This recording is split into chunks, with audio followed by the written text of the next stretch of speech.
नमस्कार. श्री स्वामी समर्थ सर्वांना. आज मी बनवणार आहे चौरंग आसन.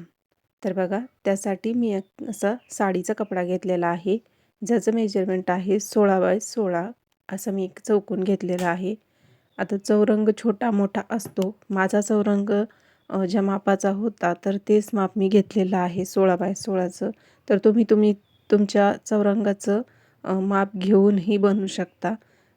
तर हे बघा 16x16 असं माप घेतलेलं आहे आणि एक चौकोन घेतला. तर ह्याच मापाचं मी याला अस्तर पण घेणार आहे.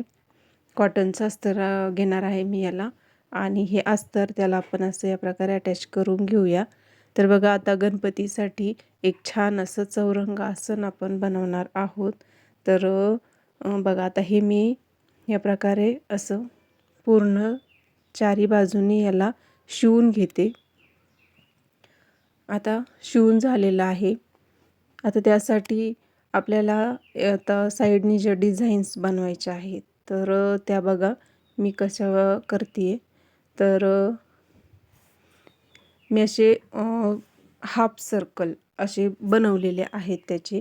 तर त्या दोन दोन लागतील आपल्याला चारी बाजूनी. तर बघा, त्याचं माप पण मी सांगते मी कसं कट केलेलं आहे ते हाफ सर्कल.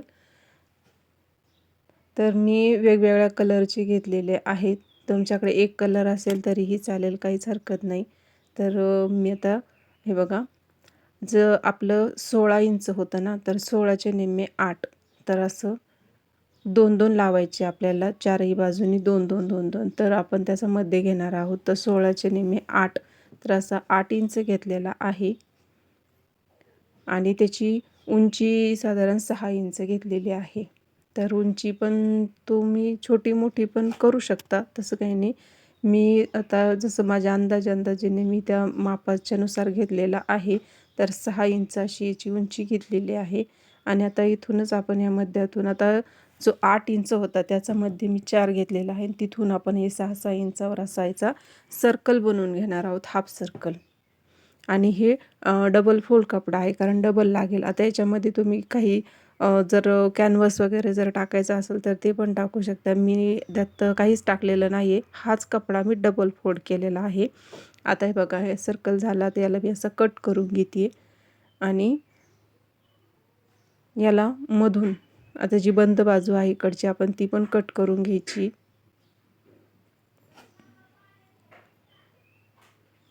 हे कट करून घेतली. आता याला काय करायचं आहे, आता हे बघा, या प्रकारे मी आता वेगवेगळ्या कलरचे आहेत ना, असे 4-4 पीस कट करून घेतलेले आहेत. मी असे कलर घेतलेले आहेत, वेगवेगळे कलर, कारण माझ्याकडे असे होते छोटे छोटे तुकडे पडलेले साड्यांचे, तर ती मी घेतलेले आहे.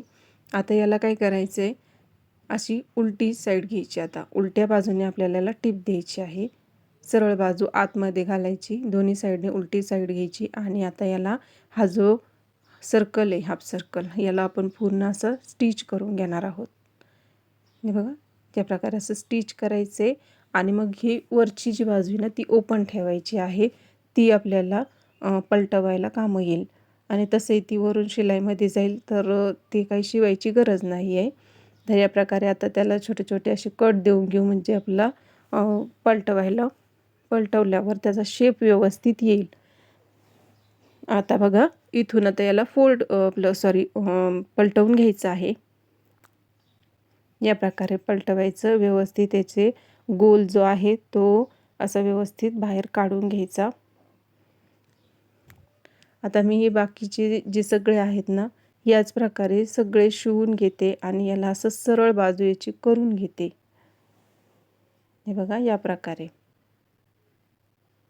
आता याच्यामध्ये तुम्ही साईज छोटी मोठी पण करू शकता वाटलंच तर.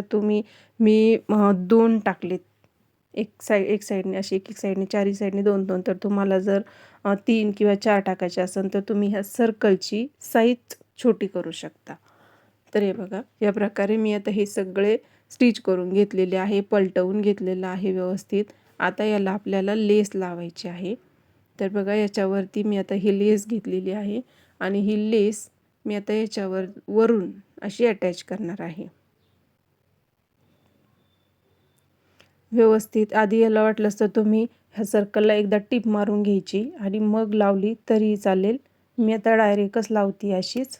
तर या प्रकारे अशी ठेवून याच्यावरती मी आता टीप देणार आहे आणि ही लेस मी याला व्यवस्थित अशी अटॅच करून घेते. हे बघा, या प्रकारे आता सगळ्याला मी लेस लावून घेतलेली आहे. आणि आता हे माझे सर्कल पूर्ण डिझाईनीची ती तयार झालेली आहे. आता बघा ते अटॅच कशी करायची आता आपण त्याला. तर या प्रकारे आता आपण जो बेस घेतला होता ना तो असा ठेवायचा आहे आणि याच्यावरती आता हे बघा, ही जी सरळ बाजू आहे तिची सरळ बाजू अशी खालच्या साईडने ठेवायची. ही जी सरळ बाजू आहे ना ती अशी खाली ठेवायची खालच्या बेसला आणि इथे याला असं व्यवस्थित असं ठेवायचं. दुसरा एक सर्कल पण असाच ठेवायचा. आता कलरफुल आलटून पलटून कलर आपण जसे तुमच्या हिशोबाने तुम्ही ठेवू शकता. तर हे बघा, या प्रकारे एकदा काय करायचं, हे दोन ठेवलेत ना, हे दोन एकदा स्टिच करून घ्यायचे. त्याशिवाय आपले साईडचे नाही शिवता येणार आपल्याला. तर हे दोन स्टिच करून घ्यायचे, त्याला बाजूला सरकवायचं, पलटवायचं असं आणि मग इकडच्या साईडनी दोन ठेवायचे. तसंच करायचं. जी सरळ बाजू आहे ती खालच्या खाली ठेवायची आणि वरतून स्टिच करायचं आहे. आता चारही बाजू याच प्रकारे आपण स्टिच करून घेणार आहोत. हे असं ठेवायचं आणि याला स्टिच करायचं आहे. याच प्रकारे आता मी बाकीच्या दोन साईड ज्या राहिल्यात ना त्या पण कंप्लीट करून घेते. ह्याच्यासारख्याच छान सुंदर असं चौरंग आसन आपलं बनून तयार होते बघा. आता हे झालं स्टिच करून. आता काय करायचं आहे, याच्यावरती तुम्ही वाटलंच तर लेस असेल तर लेस लावू शकता. माझ्याकडे लेस नव्हती तर मग मी हा जो साडीतला उरलेला जो काठ आहे ना तो काठ घेतला आहे. पण हा खूप जाड आहे तर मला एवढा नको आहे. तर मी याला आता इथून असं फोल्ड करणार आहे बघा आणि या प्रकारे फोल्ड करून आपली लेस असते ना त्याच मापाचं आपण इथे घेणार. तुम्ही छोटी लेस लावली तरीही चालेल. आता हा काठ एवढा मला बरोबर वाटतो इतका रुंद. आता या प्रकारे मी याला स्टिच करून घेणार आहे या काठाला आणि ह्या आसनाला पण मी व्यवस्थित स्टिच करून घेतलेलं आहे बघा या प्रकारे. आता हे झालं. आता मध्ये आपल्याला एक स्वस्तिक बनवायचं आहे. हे खूप प्लेन दिसतंय तर त्याच्यावरती तुम्ही दुसरं काही फुलाची वगैरे डिझाईन करू शकता. नाहीतर काहीतरी मी आता इथं स्वस्तिक बनवते आहे आणि स्वस्तिकच छान वाटेल तसं. तरी बघा या प्रकारे स्वस्तिक पण तयार झालेलं आहे. लावून घेतले मी, स्टिच करून घेतलेलं आहे. आणि आता हे आसन बघा किती छान सुंदर असं आसन आपलं बनून तयार झालेलं आहे. तर तुम्हाला हे आसन कसं वाटलं मला कमेंट करून नक्की सांगा आणि बनवून बघा.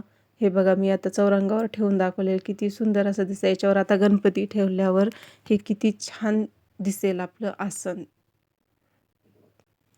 ते बघा दोन्ही साईडने दाखवते तुम्हाला. याच्या ज्या आपण जे सर्कल बनवले होते, एक छान अशी डिझाईन, नवीन डिझाईन मी बनवलेली आहे. तर बघा, आवडलं असेल तर लाईक करा, शेअर करा आणि माझ्या चॅनलला सबस्क्राईब करा. थँक्यू.